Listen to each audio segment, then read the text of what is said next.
ठिबक सिंचनाचा उपयोग करतायत आता शेतीमध्ये, तरी पण तुमची जमीन सफेदच होते आहे का? तुमच्या जमीनमध्ये एक जो असा भुरभुरापणा असतो तो येत नाही आहे का? कारण हे तर सर्वांना मान्य आहे की जेवढी जमीन मोकळी मोकळी तितकं उत्पादन चांगलं येतं. तर हे कशामुळे होतं आहे की सुरुवातीला ठिबकच्या आधी आपण जे फ्लड इरिगेशनने पाणी दिलं ना, ते पाणी आपल्या जमिनीला जास्ती झालं आहे आणि त्या पाण्यासोबत भरपूर केमिकल आपल्या जमिनीत मिक्स झाल्यामुळे आपल्या जमिनीमध्ये टाईटनेस आला आहे.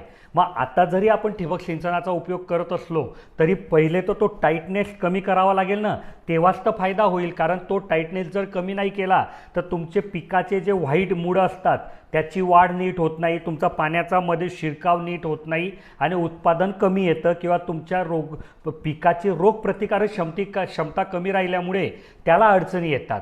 तर अशा वेळेस कुठलंही पीक लावण्याच्या आधी आपण जी मशागत करतो तिथे जर तुम्ही एकरी 100 ते 200 किलो जिप्सम तुमच्या मातीमध्ये जर मिक्स केलं तर तो जो टाईटनेसपणा असता तो हळूहळू कमी होतो. कारण जिप्सममध्ये जो कॅल्शियम असतो तो आपल्या जमिनीमध्ये जो सोडियममुळे हे टाईटनेसपणा आला आहे ना त्याला संपवतो आणि परत जमीन मोकळी मोकळी होते. तर तुम्ही पण अशा प्रकारे प्रॉब्लेमला फेस करत आहात का, मला कमेंटमध्ये सांगा. आणि ड्रीपचा उपयोग करत असा किंवा नको करत असा, जिप्समचा उपयोग वर्षातनं एकदा नक्की करा. तो किती करायचा हे तुमच्या माती परीक्षणावर ठरवा.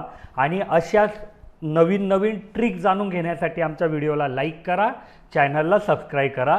धन्यवाद.